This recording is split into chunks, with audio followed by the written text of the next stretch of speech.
अच्छाइयाँ भी हैं और उसी सोसाइटी में बहुत सारी बुराइयाँ भी हैं।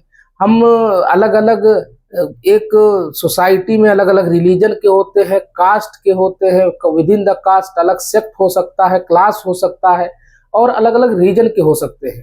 तो इसी सोसाइटी के एक ऐसा अभी मामला निकल करके आया है और हमने एक केस स्टडी करने की कोशिश की है और एक इशू से हम क्या सीख सकते हैं और क्या उस इशू से ये बना सकते हैं कि सोसाइटी में फिर उस तरह के मामला इमर्ज होकर के ना आए।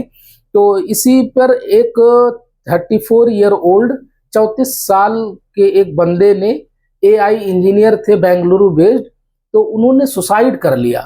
और सुसाइड किया तो लेकिन उन्होंने कुछ सुसाइड नोट्स छोड़ के गए हैं जो कि 24 पेजेस का नियर अबाउट था और 80 मिनट का वीडियो बनाया उन्होंने और उसमें बहुत सारे जो टॉर्चर हुआ है उसके बारे में उन्होंने एक्सप्लेन किया है। तो जैसा कि ये मामला जो है वो 9 दिसंबर 2024 का है और इसमें इन्होंने एक ब्लेम किया है कि वो जो हरासमेंट किया गया है उनका, तो वो उनकी वाइफ और उनके वाइफ की फैमिली के द्वारा किया गया है। तो उसी में एक जो नोट्स में छोड़ गए हैं उसमें दो मैंने बहुत अहम पॉइंट निकाला है, उस पॉइंट को समझने की कोशिश करते हैं। उसमें सबसे पहले उन्होंने कहा कि वो जौनपुर में न्यायालय में आते जाते रहते थे, मतलब केस के रिलेटेड, तो उसी रिलेटेड कोई बात पड़ी या केस के दौरान कि उन्होंने कहा कि जो मेल हैं उनके सुसाइड के केसेस बढ़ते जा रहे हैं बिकॉज ऑफ फॉल्स केसेस, मतलब गलत केस का इन्वॉल्वमेंट, गलत केस लगाने पर जो मेल है उनके सुसाइड का जो नंबर है वो बढ़ता जा रहा है। तो उसी पर उनकी वाइफ ने ये जवाब दिया उनके नोट्स के अकॉर्डिंग कि वो तुम क्यों नहीं कर लेते। फिर उसके बाद उन्होंने आगे एक फर्दर एक पॉइंट ये ऐड किया कि उनकी जो सास थी उन्होंने लिखा कि उन्होंने ये कहा कि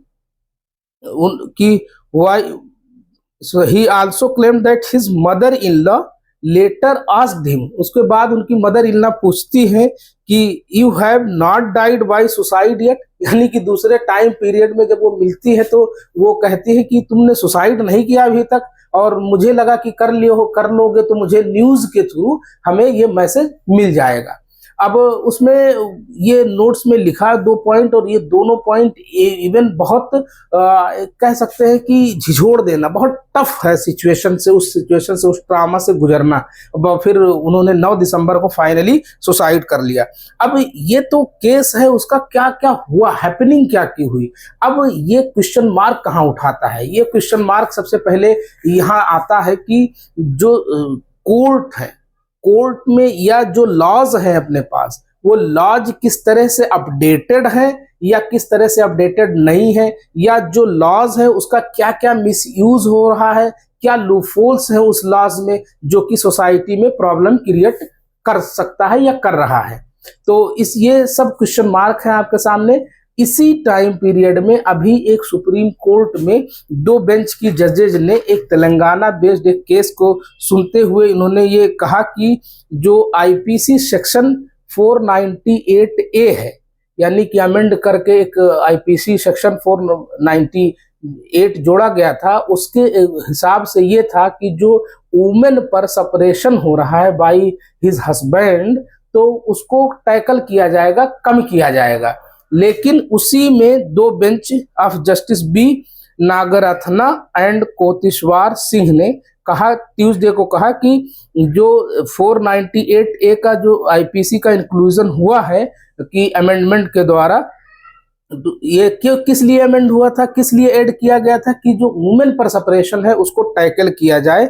और उसमें बहुत सारे उसमें स्टेट का भी इंटरवेंशन होता था, यानी कि गवर्नमेंट का भी इंटरवेंशन होता था। लेकिन रिसेंट टाइम पीरियड में अभी जो मैट्रिमोनियल अलायंस है, यानी कि जो शादी विवाह होता है मेन एंड वुमेन में, तो उसमें डिस्प्यूट्स बहुत इंक्रीज हुए हैं। और जब डिस्प्यूट्स इंक्रीज हुए हैं तो उसमें ये जो सेक्शन है इसका भी सबसे ज्यादा मिसयूज हुआ है और मिसयूज हो रहा है। ये क्यों टेंशन बढ़ रहा है 2 लोगों के बीच में, और ये जो इंस्टीट्यूशन का मैरिज है फिलहाल वो क्या हो रहा है, मिसयूज बढ़ता जा रहा है, उसका मिसयूज होता जा रहा है। और ये जो आईपीसी का टूल है for unleashing personal vendetta against the husband and his family, और यही एक टूल यूज कर रहे हैं उसके हस्बैंड और उसकी फैमिली को टार्चर करने के लिए, ये सुप्रीम कोर्ट ने भी मान लिया है। अब हम आगे आते हैं और ये समझते हैं कि जो सोसाइटी है, सोसाइटी ग्रेजुअली डेवलप होती है। पहले मान लीजिए कि अक्सर इन सोसाइटी पैट्रियार्कल सोसाइटी होती थी, यानी कि पितृसत्ता की सोसाइटी मानी जाती थी, यानी मेल डोमिनेटेड सोसाइटी होती थी। लेकिन रिसेंट ईयर में जिस तरह से अभी भी वुमेन उस तरह से वेल एजुकेटेड नहीं हुई है या एजुकेशन उतना नहीं आया है, लेकिन जिस एरियाज में जहां डेवलपमेंट हुए हैं, तो जो सेक्शन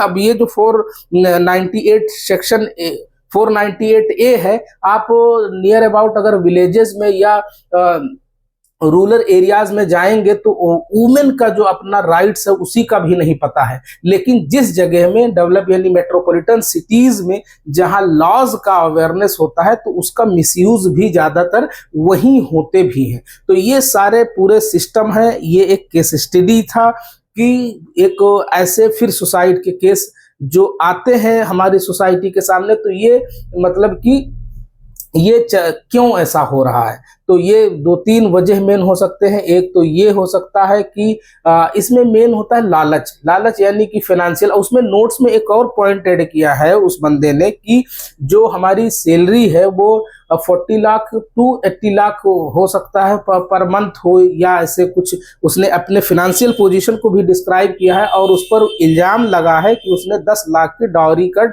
डिमांड किया था, यानी जहेज भी 10 लाख मांगा था। तो ये सारे पूरे होल सिचुएशन है एक पर्टिकुलर सोसाइटी के लिए। अब इसमें यह है कि जब लॉज बनाए जाते हैं, तो लॉज में जब उस पर्टिकुलर टाइम पीरियड में ये देखा जाता है कि सेपरेशन सबसे ज्यादा किसका हो रहा है, तो उस अक्सर ये सेपरेशन वुमेन का होता है। तो वुमेन के रिलेवेंट एक लॉज बना दिए जाते हैं। लेकिन उस टाइम पीरियड में ये देखा जाता है कि वुमेन उतना पूरी तरह से एजुकेटेड नहीं है, और कुछ जो वुमेन एजुकेटेड हैं तो कई बार उसका मिसयूज भी करती हैं। तो ये रहा पूरा उस पर्टिकुलर केस से रिलेटेड चीजें थी। और मुझे उम्मीद है, आई होप कि ऑल विल बी गुड, और सब लोग सोसाइटी में एक सामंजस्य, peace and tranquillity should be maintain. तो ये सारी चीजें हैं आपके सामने, और मुझे उम्मीद है कि सारी चीजें अच्छे से चलेंगी। और जो लॉ मेकर्स हैं, पॉलिसी मेकर्स हैं, वो इस पर ध्यान देंगे कि कहाँ लूपहोल्स हैं